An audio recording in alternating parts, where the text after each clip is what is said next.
And then just normally up there, and you can use the right and left arrows to advance your own slides.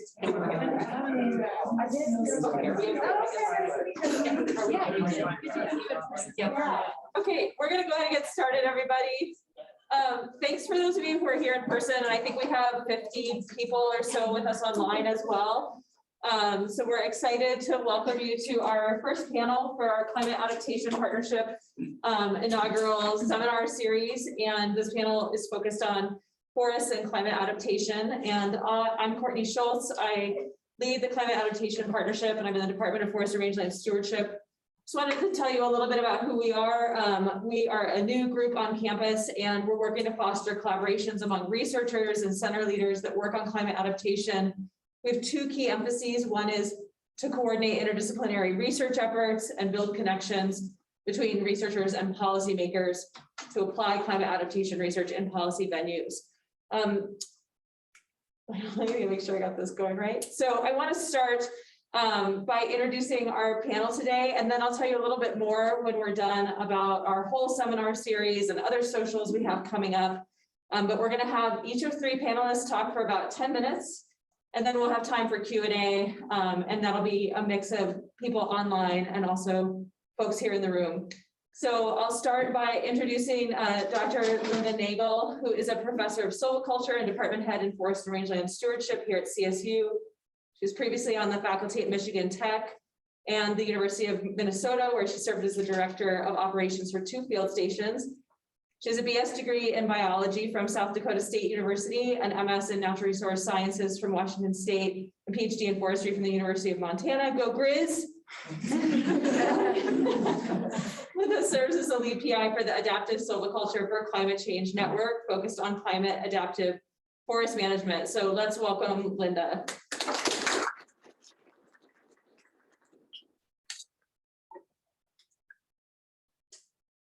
Thank you, Courtney. So the arrows here are going to advance to the right. Okay. All right, fantastic. Thank you. It's an honor to be here. I really appreciate the invitation. So I'm going to present on a couple of major efforts that Courtney Peterson, who is a research associate who works with me in the Department of Forest and Rangeland Stewardship, and I lead here at Colorado State University. And so I'm going to start by let's rearrange the words a little bit on here, by giving a brief introduction to how do we respond to climate change, and talk a little bit about the Northern Institute of Applied Climate Science, which is an organization that Courtney Peterson is a member of and does a lot of work with that particular group. So I think this will set the stage for a lot of what you're going to hear today from the panel members. So there are 2 basic buckets, of course, that we talk about responding to climate change. One is mitigation and the other is adaptation. And today I'm going to be focusing on the adaptation side, particularly how ecosystems, or how we can manage ecosystems in a sustainable way through management, conservation, restoration, to be more adaptive to future climate. And then we really ask these questions about what do we value and how much risk are we willing to tolerate in the types of management strategies that we might design for ecosystems. So the Northern Institute of Applied Climate Science has been doing this work for over 10 years. And the core of their work really comes out of this adaptation workbook and adaptation resources in the center of the slide here, the Swanston et al. 2016 GTR. And so a lot of the work that I'll just highlight very briefly here is rooted in this workbook.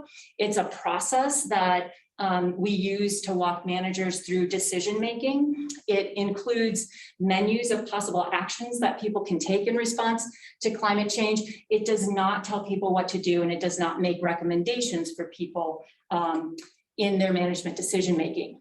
So there are a series of menus. The original menu is on the right of strategies and approaches. And this one has really held up very well. We use it in a lot of our trainings.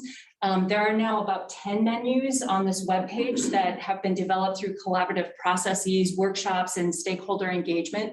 One of the more recent ones is a fire menu, and this is still in a draft phase. It's several pages long, but you can find it on this webpage as well. And Courtney Peterson was heavily involved in the development of that particular menu.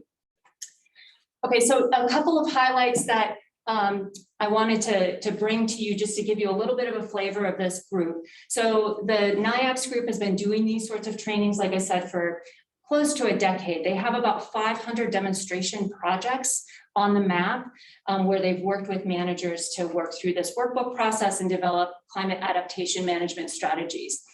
Of note, in June 2019, Chris Swanston and another NIACSer, along with Courtney Peterson and I, led a workshop with the Colorado State Forest Service as sort of a beginning to how they were thinking about incorporating climate change into the Forest Action Plan. So that was a pretty important workshop that we did, and you can read about that workshop and some of this other work in the Forest Action Plan, and really helped the Forest Service frame their thinking around what that action plan might look like for the next 10 years.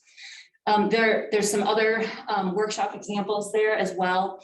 And then Courtney is deeply involved with some of the trainings that NIACS does. These are virtual trainings. They range from 4 to 8 weeks typically, and they basically work through that workbook process with groups of managers and practitioners. And the one on the right, the Latin American short course, I believe began this week. And so that's one of the first international trainings that they've endeavored in. Okay, another project that I wanted to tell you about very briefly is called the Adaptive Silviculture for Climate Change Network. And this is a project that also sort of came out of a manager identified need for examples of what climate adaptation might look like on the ground.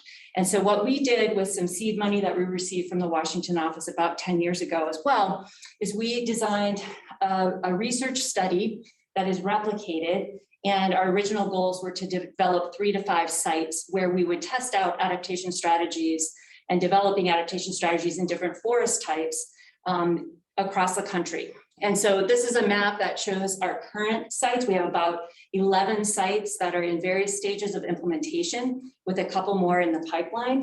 And we've had teams of people working on the concepts behind this particular project, as well as each of the individual sites.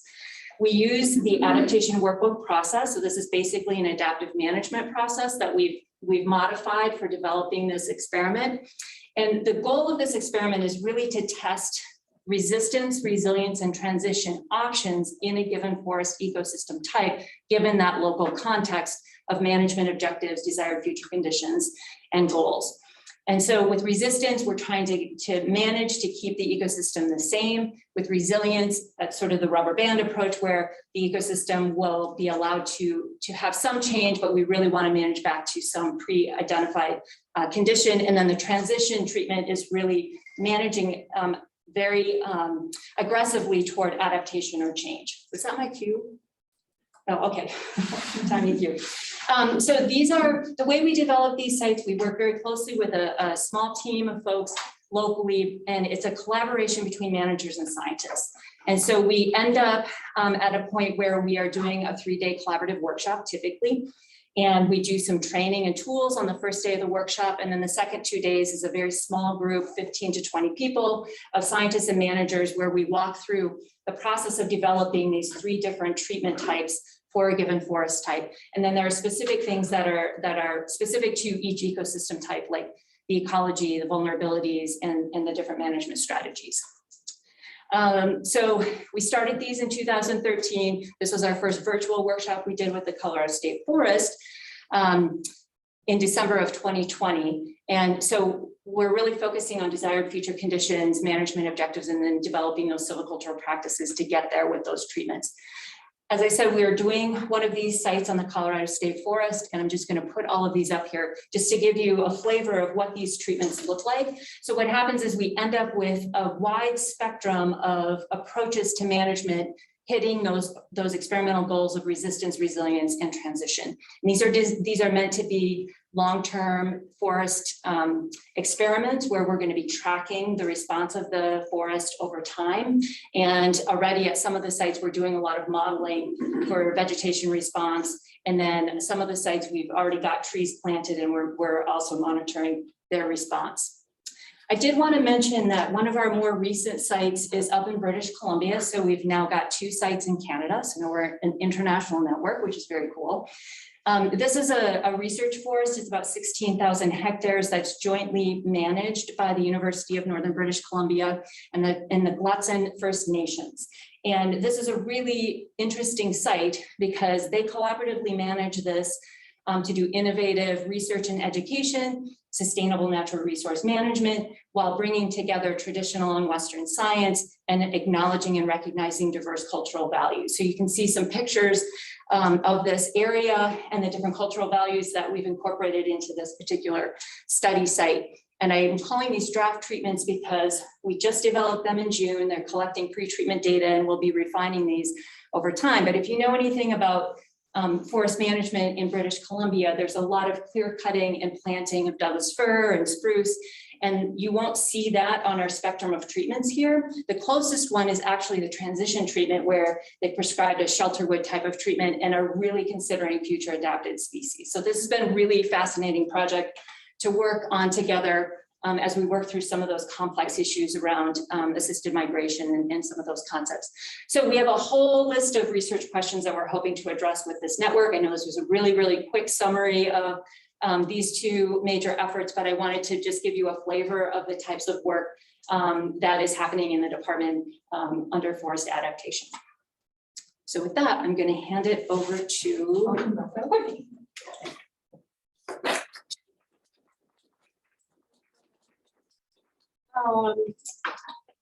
Nikki, what were you just saying? Sorry. Oh, okay. Yeah. So Nikki, just to remind us, if you want to sign in on our sign-in sheet, you can add you to our mailing list, and we'll have more information about that later. And so now I'm going to introduce Camille Stevens-Rubin. We get this advancing. Oh, it's ignoring me again. Yes. Wait. Okay, here we go. So Camille's an assistant professor of fire ecology at CSU, also the director of the assistant director of the Colorado Forest Restoration Institute. She's worked in fire for almost 15 years, both as a wildland firefighter and a fire ecologist. Her research focuses on post-fire recovery, especially in the face of climate change. And let me just say one more thing that if folks online and also in person, if you want to just hold your questions, we're going to just have all the discussion at the end. And folks online can start entering those in the Q&A box if that would be helpful. All right, thanks, Camille. Put up. Welcome, Camille. Everyone coming. Oops, I'll push the right buttons. All right, so I think Linda gave you a really great background on what our department does, and a lot of the projects that she's working on specifically, especially with currently living forests or currently intact forests, perhaps, maybe, depending on how you're defining intact, I suppose. And what I want to do is kind of shift focus a little bit on all of those other landscapes that now look a lot different than they did even 3 years ago, and kind of think about those adaptation challenges that we have with fire involved. There's a lot of complementarity, I think, with some of the work that Linda was talking about, especially at the State Forest State Park, as we basically have the Cameron Peak fire right on the other side of where she's doing these great experiments. And so there's a lot of potential, I think, to match up some of these, adaptation actions in intact forests with post-fire forests, and how those places might look different in terms of adaptation to climate change. So to kind of set the stage, I think it's really important to first talk about how climate change is influencing fires and post-fire forests, because I think this both plays a role in what we're talking about. And so I first wanted to just touch on how fires are really changing in part because of extreme weather events and climate change itself. And so these are two figures kind of demonstrating that. The one on the left is demonstrating that from the point of larger high severity patches. And so there's lots of different ways that we can think about fires changing with climate change. We can think about size. We can think about extreme spread events, which is what is on the right. So thinking about those, how, if we go back to this picture, this is a picture from the East Troublesome Fire, when it burned 6,000 acres over the Continental Divide overnight. right? That's a pretty extreme event. And so that's what this figure on the right is trying to capture, is that we're potentially having more extreme events, both in number of events and size of those events, which is not represented here, but and a lot of that is driven actually by changing climate and deficit, specifically some climatic variables. But regardless of how we look at these data, we know that fires are changing across a plethora of different aspects. And here's another example. This is thinking about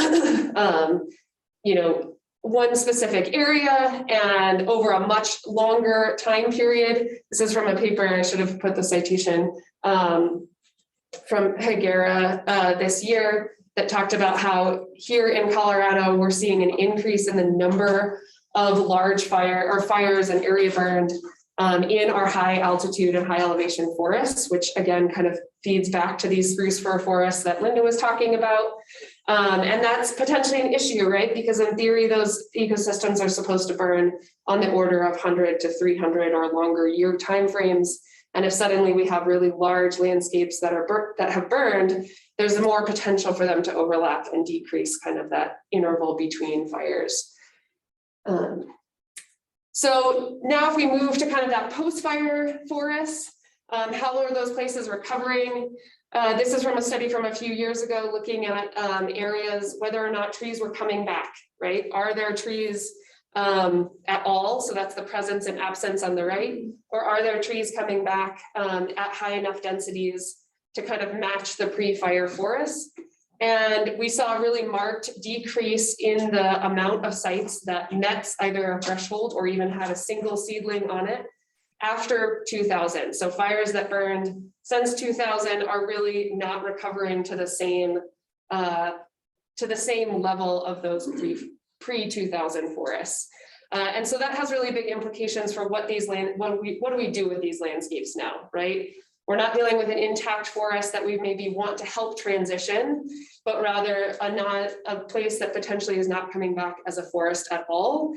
And how do we get that to happen, or perhaps not if we don't want to? And so I think that these questions have become really much more prevalent in our discussion here in Colorado, especially given the 2020 fires, because we suddenly have 600,000 more acres that look really stark, that have drastically changed overnight in some cases. And now we're not sure if we should let them recover naturally, if we should be doing more of that resistance strategy, right, of planting similar species that were there before, or whether we should be transitioning them because we know the climate is not going to be suitable for what they have been over the last century. And so this is kind of, I think, where a lot of my current research and current thinking around climate adaptation is kind of thinking about how we should manage these post-fire landscapes and thinking about what the standard practices have been, which primarily have been either no action because we assume that they're going to come back, and sometimes they do amazingly, and there are tons of baby trees out there, but sometimes we're not seeing that, but either way, we're okay with the no action. Or planting kind of the exact same species that were found there in the past. And this has been somewhat restrictive, I think, in a lot of settings, because we want to get the same genetic stock and have very similar requirements for those trees that were there pre-fire. But we're kind of dealing with this no past conditions on these landscapes now. And so I think if we want to think really actively and proactively about climate adaptation, I think some of the discussions that are starting to be had on in these places are thinking about what species are most suited for those sites, given the current and even future climate. And so in some cases that might not be a forest, right? We may be moving out of the suitable conditions for that landscape to continue to be a forest, but I think there's still a lot of value in non-forests, even though this is a forest focused seminar. I can give some talk to those beautiful rangelands, and maybe we need to be thinking about how we promote them in certain places. But also thinking about, are there perhaps the same species but a different genetic stock that could be really valuable for mirroring the conditions of the last 100 years in another location that we may be experiencing in the next 100 years. And I think that is there's a lot of variation in what we think about as assisted migration or climate forward reforestation, as I'm reterming it. And thinking about whether or not we should plant novel species, whether or not we are just moving species up the hillside, so to speak. We have a lot of diversity, especially here in Colorado, of our tree species that could be found at different places along the mountainside. And so to give you just an example, this is a project that I've been working on where we have the kind of historical, like a historical forest structure, right, of 1850, which is generally what we think of as our historic, our reference conditions when we talk about doing any sort of restoration action. And I think maybe the most stark is down here, where you can see there are trees, you know, down at the foothills here near where we are. But perhaps if we think about some future conditions, and this is actually where we believe forests were in about 1450. So if we aim for that 1450 reference condition, now we suddenly have very different forest types across the landscape. Let's see. And you can see even, you know, not only where there aren't forests or weren't forests in the past and may not be in the future, but where we have that mix of different species, say over the last 100 years or 150 years versus where they were 500 years ago. So I think, you know, thinking about what we define the reference condition is a lot of that kind of adaptation strategies that we're thinking about. And so I just listed a few of the science and management needs that I often think about is where ecosystems are recovering naturally and we don't need to do anything in these post-fire landscapes, and that might be the best adaptation strategy that we have. Where there's a desire to implement strategies and where it's better to allow for transitions to occur. I think, you know, a lot of these actions that we're talking about are human value laden, right? If you want a forest somewhere and the species that have been there over the last 100 years are no longer viable there, then we need to be thinking differently. And a lot of that has less to do about ecology than our desires. I think one of the things that we have where we don't have a great sense of is the cold tolerance of species, which might be important as we're moving them up the hillside and exposing them to harsher, colder conditions, because we are better at testing their drought tolerance, because that's also a big concern if you want them to stay in the same place, or their heat tolerance. And then I think one of the big things when we talk about planting seedlings on any sites, burned or unburned, is thinking about how we set those seedlings up for success. And this is a really big process that me as a fire ecologist have like barely put my foot in the water, and I'm like, oh my gosh, this is crazy. Just thinking about all of those efforts that go into our you know, nursery, what soils you use, what mycorrhizal communities you should put in there when you're talking about that tiny little seedling there and that big network underneath.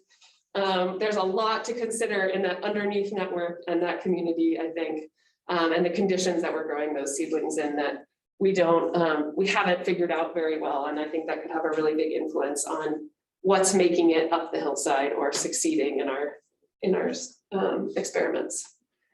Yeah, and we're not doing questions so yet in a few minutes, but I'll let Courtney head on back up. Great, thanks, Camille.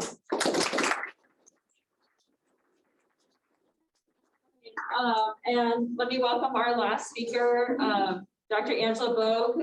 She's the Assistant Director for Climate, Forest Health and Energy at Colorado's Department of Natural Resources, advising DNR leadership, the governor's office, legislators, and agency staff. Angela earned her master's degree in forestry from the University of British Columbia and PhD from the University of Colorado Boulder, where she studied climate change impacts on forests and wildfire regimes. Let's welcome Angela, and she's joining us remotely. Great, thanks. Can you hear me okay, Courtney? Can you hear me? Thumbs up. And you're muted, so I can't hear you if you're saying yes. Yes, we can hear you. Okay. Great. Thanks so much.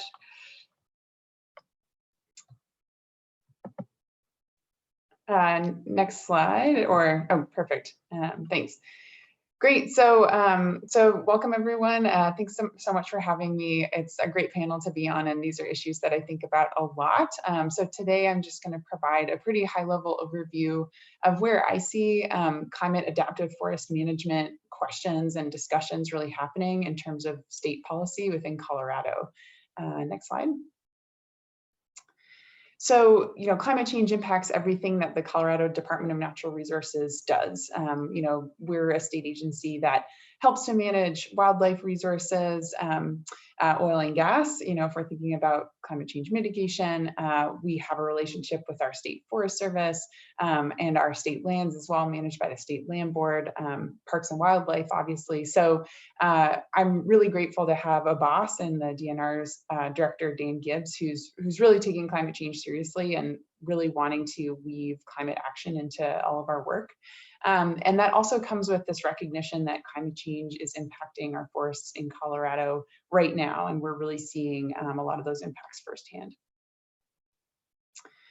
So today I just wanted to highlight really three big themes and places that I see policy conversations around climate adaptive forest management at the state level.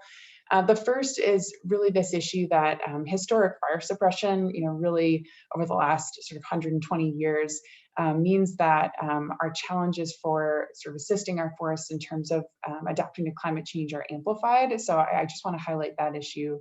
And then I'm going to highlight some issues around trade-offs between the state's greenhouse gas reduction goals and climate adaptive forest management. And finally, just finished with some broad, policy, governance, and institutional strategies that might help promote climate adaptive forest management in the state. So for those in the audience, I hope there are some students there today, and sorry, I can't see you, but just to demystify the Department of Natural Resources, it is a state department that really manages and conserves Colorado's natural resources, and for the long haul. So, we do take seriously that vision of managing resources for the future, which is why, climate change and climate change adaptation are definitely critical issues for us to think about. And also to demystify the structure of the organization just a little bit, in case anybody in the audience is thinking about public service at some point. The Department of Natural Resources, as I said, really regulates a bunch of the extractive industries in Colorado. We manage state lands in the state, including parks and wildlife lands. We also manage water, so the Colorado Water Conservation Board and Division of Water Resources. And I think in terms of forest management, again, we have a joint administrative relationship with Colorado State University. So we work quite a lot with the Colorado State Forest Service to advance their goals. But then our Colorado Water Conservation Board also does support some work around watershed management, recognizing that our forests are really critical for providing clean water and, making sure that we have water available for all of the uses, both in Colorado and then across the West and our other states. Next slide. So going back to this first issue of, historic fire suppression really posing this big challenge when we're seeing climate change impacts and thinking about adaptation. Next slide. Many of you may have seen these photos before. There was a fantastic article done by, I think, Colorado Public Radio a couple of years ago that, really talked to some folks who know what those reference conditions really are for some of our forests in Colorado before we began suppressing fires in the state. So, I always love to look at these historic photos. This is just a comparison along the South Platte River around the turn of the 20th century, versus this century. And you can see how grown in a lot of these areas are. And a lot of that is due to very successful fire suppression over the 20th century. Next slide. Here's just another example, and you can see again in that left panel how heterogeneous our forests were historically in many areas. Again, in part because fire, especially in our fire adapted forests that have pretty frequent fire return intervals, experienced fire on a pretty frequent basis. Next slide. And, so I think I just wanted to point that out because that historic fire suppression not only means we have really significant wildfire management challenges in terms of their impacts on communities and infrastructure because of that high fuel load, but I think it also makes this question about how to assist our forests with adapting to climate change just that much more challenging, because we already have a reference condition that we are very much departed from in some places. So second, I'm just going to highlight another interesting sort of policy discussion that's going on around greenhouse gas pollution reduction goals and climate adaptive forest management. So next slide. So, if you're not aware, Colorado's forests, per the latest estimates, are estimated to be a net source of greenhouse gas emissions. So this, very busy graph is really just showing all of the US states, and it's showing that, those annual emissions and removals from forest land. And you can see Colorado, we're basically in the same boat as Montana in terms of the extent to which our forests are estimated to be a net source of emissions. And this is for many reasons, many reasons sort of converging. Many of our forests are aging, trees are dying because of insects, drought, and disease. Obviously, we have disturbances like wildfire happening at larger scales as well. So there's a lot that goes into it. Next slide. But what it really begs the question is, well, okay, so how do you potentially turn around this trend or not? So the way that the state measures greenhouse gas emissions is through our greenhouse gas emissions inventory. For forest data, we currently rely heavily on federal estimates like the ones I just showed you that are captured through an EPA tool. And for reference, the state's total emissions in 2019 are estimated to be about 128 million metric tons of carbon dioxide equivalent, with forests emitting net 10 million metric tons of CO2, which is not an insignificant amount. And so this poses a challenge to the state, because the state does have some specific goals around greenhouse gas emissions reductions. But given the latest estimates, our forests are on this upward trend in terms of the amount of greenhouse gases that they're emitting. And because our forests are maladapted to the warming climate in many cases, we suspect that this trend is going to continue. And our ability to reverse this trend, really depends on the types of management actions that we take with respect to our forests. Next slide. So, I was so glad that Linda, I think, brought up the work that they've done with the State Forest Service around, incorporating climate change into the latest Colorado Forest Action Plan. The action plan recognizes that improving forest health, again, helping our forests be better adapted to this hotter and drier future with potentially greater disturbances, can improve forest health and potentially stabilize forest carbon, but that we need to recognize that some of the practices that are climate adaptive may involve, say, removing biomass and therefore forest carbon in the short term in order to stabilize forest carbon long term.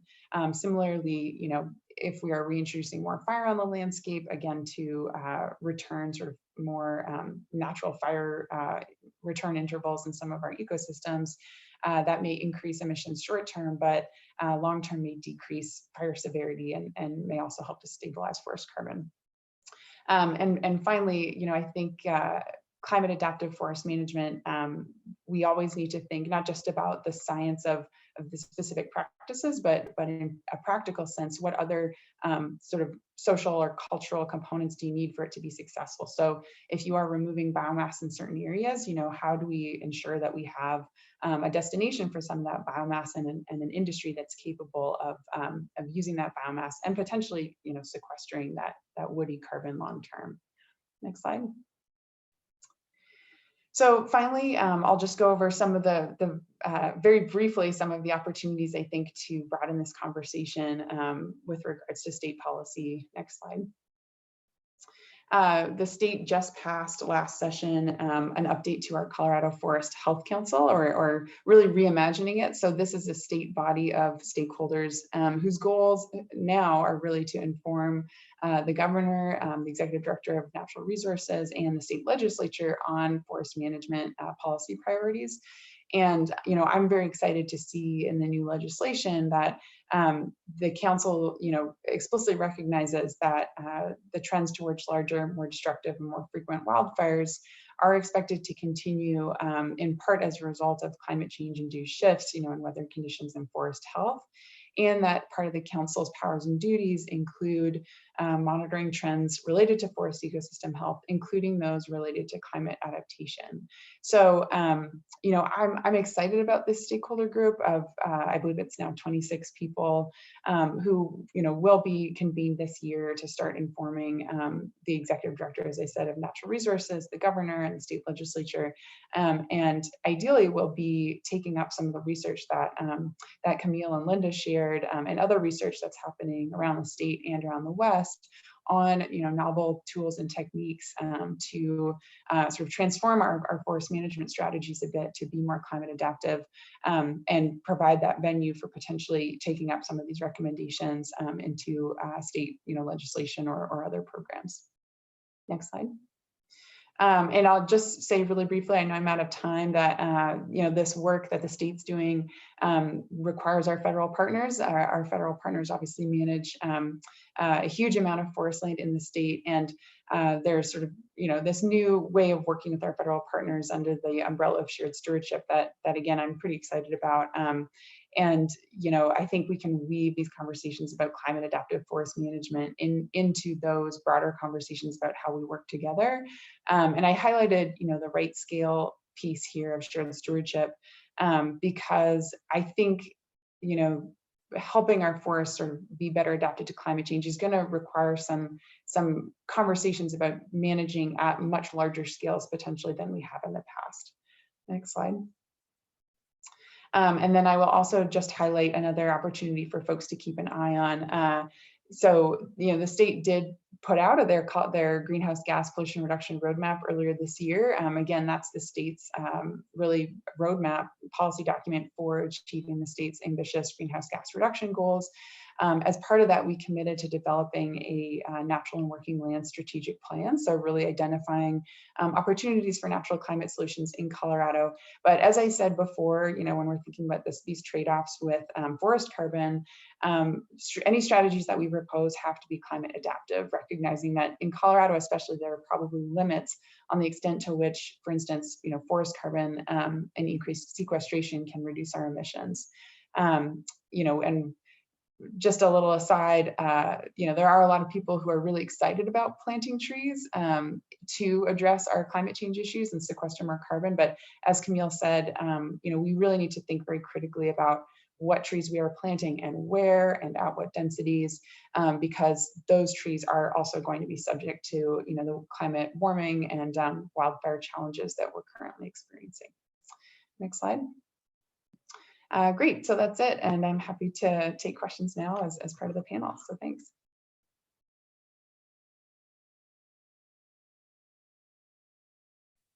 Great, thank you, Angela. I just want to share a couple things, and then I think we could stop screen sharing and so we can have our videos of our panel up here, but I just wanted to let you all know that we have upcoming panels the first Wednesday of the month. Our next one is on Indigenous people, tribal sovereignty, and climate adaptation, and December 1st on adapting agriculture to climate change. And also to let you know that you can scan this, or if you would like to get on our mailing list, click on this link. We'll also post this, or you can come up to us afterwards. And I also want to let you know we're having a social at this time on October 20th for anyone who's doing research related to fire at Abos. 3:30 on October 20th. So put that on your calendars if you're interested. We're really just aiming to build a little bit of community. And so with that, I'd like to stop screen sharing. And I think Tamara's going to zoom out our camera so we can see the panel. And I also want to ask people online, if you want to post some questions, that would be great. If you're friends of mine and ever want me to buy you a glass of wine, post a question out there. And I'll start with here in the audience and see if anyone has any questions for any of our panelists.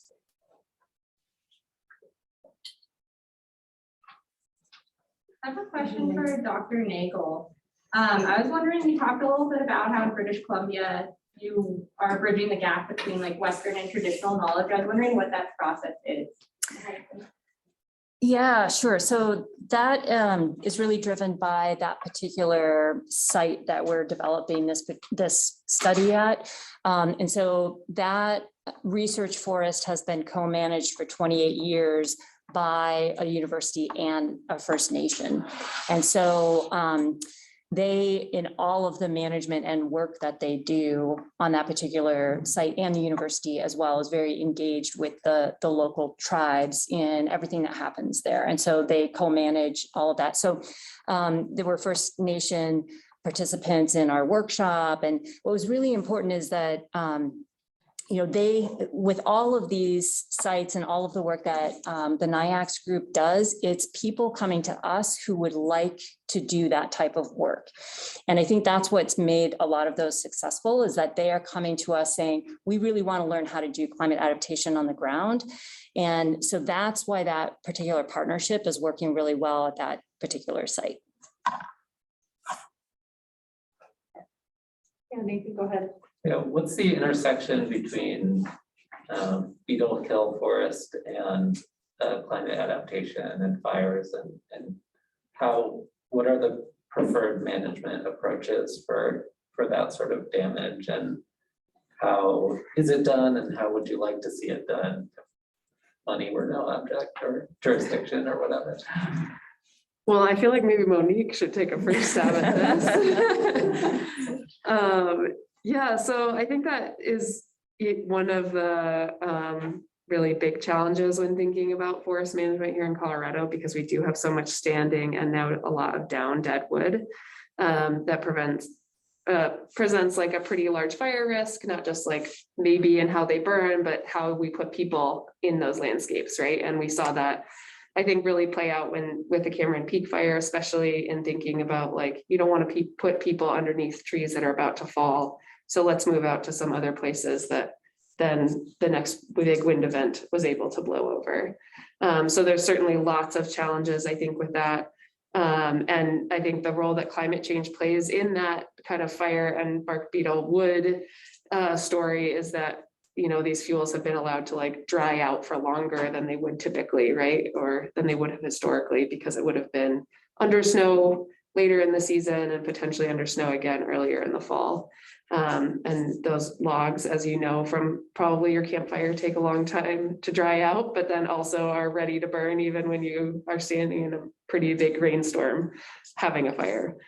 In terms of management actions, I feel like there's maybe Angela has some things. I think there's been a lot of desire to clear cut. We've tried lots of different types of forest management with those beetle killed areas, but I feel like I don't think there's a great solution that crosses climate change, fire risk, and or climate adaptation, fire risk, and like you know, the monetary value of those fuels maybe. Let me just follow up on this and add that I hear from stakeholders a lot, like people will say, we got to get in there and clear that out because of the fire danger, or if we had been clear cutting or managing, we wouldn't have had that beetle kill. And I'd just love to hear from anyone on the panel, any perspectives on those things that I often hear from like members of the public and just out there in the world. Angela, do you want to chime in? We're deferring to you first. I will preface and say I am not a beetle or beetle kill expert at all. So I probably don't have anything terribly useful to say. But yeah, I just agree with Camille that this is a really challenging issue in Colorado. And it's also very challenging because, you know, not only do we have a lot of dead and downed, you know, but as that, you know, degrades or decomposes over time, it becomes less viable in terms of an actual timber product. So even if you know, want to do some clear cutting, et cetera, to sort of manage risk or, you know, reduce the likelihood of beetles sort of migrating between two areas, if a stand has been dead, you know, and downed for a couple decades at this point or more, you can reach the point where the wood is really not useful to, you know, the wood products industry. And so then it becomes really, really challenging to manage that, which is not an, an optimistic thing, but just an important point. Thanks, Linda or Camille, do you want to add anything on that? Well, I would just add that this is a huge issue in forests across the Western United States. There's some great maps that show mountain pine beetle and spruce beetle impacted forests across Colorado. The perimeters of the 2020 fires overlaid on top of that is really remarkable. And so, some folks have published some great syntheses papers about where they're calling these mega disturbances. And so these are compound disturbances, but exacerbated by things like extreme drought. So, in June, there was this great New York Times article that came out that showed the last 20 years drought index, and it was just really remarkable to see, well, that is having a huge impact on the health of our forests, the vulnerability of those forests to things like insects and disease, especially as they're really dense. They're denser than they've ever been. And so managing for that condition is really, really challenging. So yeah, and I mean, so some of the work that we're doing is it's experimenting with, well, how do you manage a forest so that it might be able to withstand some of those disturbances into the future. And the Colorado State Forest site is literally like just across the divide from where the Cameron Peak fire started. And so it's just such an interesting, place to put that type of a study in. And I would just add, to the point, Courtney, that you asked of if you cleared cut it, would it have solved the problem? If a fire can make it over the continental divide, I don't want to see a clear cut personally that is big enough to have stopped that fire with any reasonable chance. And so, that might work for other situations and other scenarios, but that's not the ecology of those systems. And I don't think that would have done any real benefit for stopping those big wind events that created the fire sizes that we saw. What about stopping the beetle infestations? Would like more management have helped? I think we need other people in the university to speak on that. Does anyone else want to chime in on this before we move on? Because we definitely want to, have this be a conversation if anyone else wants to add anything. Okay. Oh yeah, go ahead. Well, I would say that management would not have stopped the bark beetle outbreaks at the scale that we're doing. The past management is one reason that one contributing factor to the scale of those outbreaks is we had such large swaths of mature forests that were just ideal hosts for bark beetles. So between that and climate change, those outbreaks were at a scale that we couldn't have logged ourselves out. Can you tell us your name? I'm Tony Borster. Great, thanks, Tony. And I have a question from Carolina Manriquez online. So they ask, can you address the reintroduction of fire to these forested landscapes, not just ponderosa, but lodgepole pine and higher elevation forests? How can climate adaptive forest management and fire work together to improve Colorado forests? Yeah, that's a good question. I think, a lot of those historical photos like Angela talked about, and a lot of our fire story has really been focused on those low elevation forests that had a surface fire component, if not majority surface fires.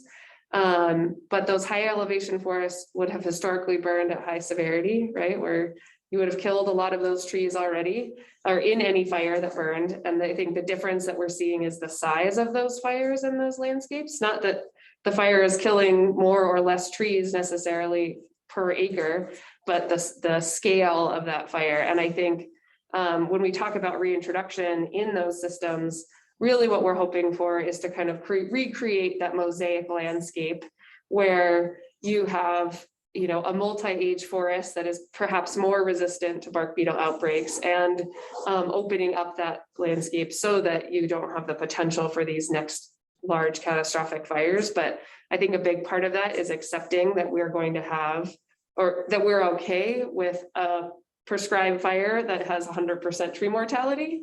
But we have a hard time doing that with like 10% tree mortality acceptance. So I think we're a little ways from being all right with those crown fires as in a prescribed fire setting or reintroduction of fire setting. Thanks. Does anyone else want to add anything on this? Any other questions from the audience? Yeah, go ahead. Do you want to tell us who you are? Jen Kavexis with the Salazar Center. I'm curious, there's been a recent sort of nascent effort around using forest management, whether post-fire reforestation or pre-fire thinning, as a carbon credit tool to raise as a funding mechanism while, you know, addressing some forest management needs at the same time. I'm curious how that nascent effort fits into what, you know, either NIAC is doing or the policy initiatives. Does it come into conflict with that kind of climate forward treatment planning, or does it support it? Because you mentioned NIAX, I'll start, but I think Angela could probably address that question really well. Mostly in support of. So sometimes when people hear, you know, we want to do climate adaptive forest management, they might think that that means less forest management, but in almost all cases, that means actually more intensive forest management in many cases to push ecosystems toward a more adaptive type of future. And so those are in line with one another. I mean, one of our challenges in Colorado is the lack of timber markets. And so our ability to do really good forest management, sustainable forest management across the landscape is very limited because of a lot of factors that have, accrued over decades of time related to, timber markets and that sort of thing. But I think Angela could probably answer that question or address that question really well about carbon markets and forest management. Yeah, thanks, Linda. And great question. I don't think that they are necessarily in conflict, but I do think that you have to have really tough conversations. And I also think that, the science is, there's still a lot of conversation about the science here. So, if anybody's been following forest carbon credit markets, voluntary or as part of some of the exchanges in the US, there has been some controversy around what practices truly lead to additionality in terms of enhanced sequestration, what the permanence looks like. I mean, it's generally sort of a 100-year time scale that we're thinking about in terms of, the stability of that carbon. There's also, as you may have seen, given that some of the sort of seedling plantations, and I don't mean that in a derogatory way, but sort of forest carbon planting projects that have happened in California and Oregon have burned this year and in previous years. There is sort of an insurance pool as well of planting projects that are meant to offset those events.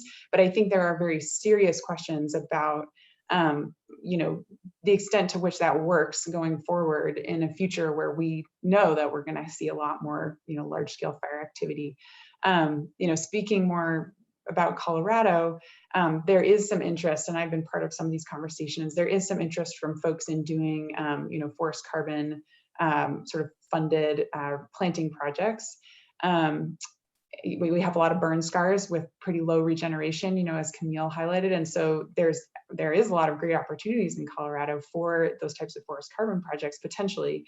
But the huge but is that when you're thinking about that planting work, it's got to be done in a way where, you're thinking about provenances or species that are going to be adapted to that site going forward.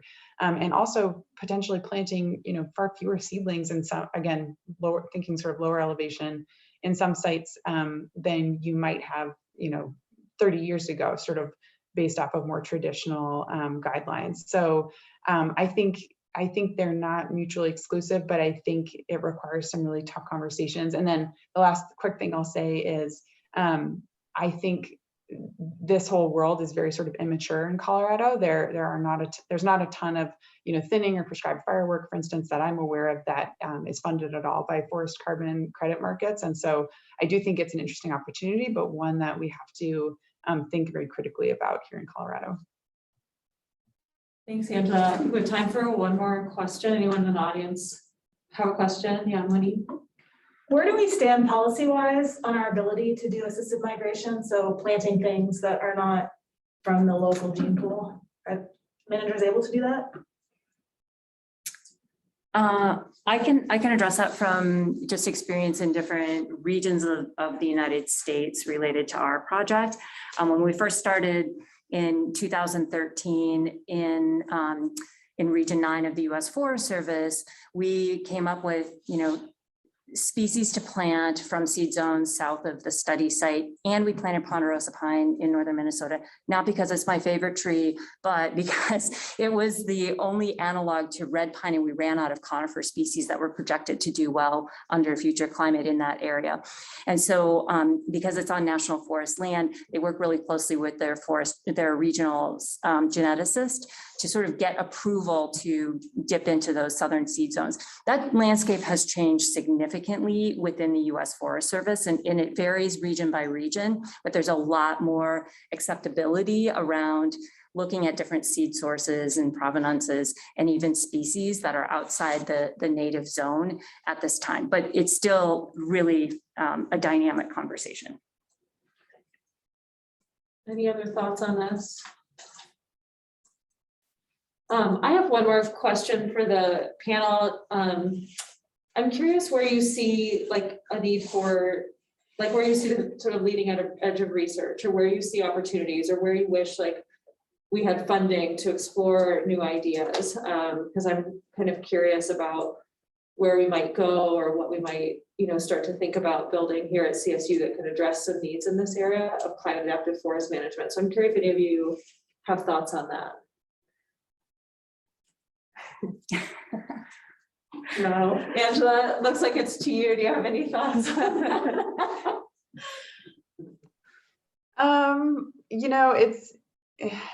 I think we need sort of as many resources as we can get across all levels, because we're heading into somewhat uncharted territory, right? I mean, it's charted in the sense that our climate models are actually pretty good and have been pretty accurate, relatively speaking. And I think our fire modeling is also getting pretty good in terms of the types of dynamics that we can expect going forward with climate change. But then I think the really challenging part, at the universities and then at our state agencies or federal agencies, is to translate that into, programs fairly quickly and at scales that will really make a difference. I think, the work that Linda's doing and Courtney's doing and Camille's doing, it's all fantastic, and it's giving us some of the answers that we need. But I think without significant investments, from the federal government, from the state government, and some of this work and trying some of these things at larger scales, I hate to say this, but we may not get to the level of action that we really need to see the benefits of some of these strategies that we suspect may be really beneficial, but we may not be able to implement at large enough scales and quickly enough. Thanks, Angela. Any additional thoughts? Well, I was just going to say anything forest and climate adaptation is the leading edge. I don't know. I feel like we've talked a lot about, and I'm guilty of it too, even in my talk, of where things are just not coming back, or where, everything's failing or everything's doing okay, but we're not very good at the everything in between and the space we have potential for and learning from that everywhere in between. And so I think that is, and thinking about how we assign value or not to certain landscapes in this world where we're trying to adapt landscapes, natural landscapes, I think there's a lot on all spectrums of science to handle that. Awesome, thanks. Yeah, go ahead. I think those are both great implementation. I think questions around reforestation. But I also think, and I'm not quite sure what the role of the university is in this, but how do we build more acceptability among our public and among the state, or among and any of our interested parties to do this type of work? And I think we are educators, and that's one role that we can play, but also just understanding public acceptability of doing things that are really outside the box. And that's what we need to do. We really need to be thinking outside the box in how we approach our management into the future. Great. Thank you. And thanks. Let's give our panel a round of applause. And it's 4:30, so I'm going to go ahead and adjourn formally, but we'll be here to see some questions. And also, let's throw up our slide about just how to connect with us if you're not on our mailing list one more time. And thanks again. Thanks, Angela.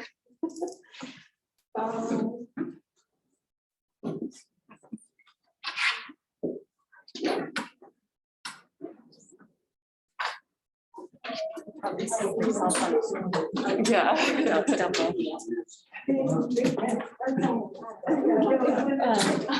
You would want to type a quick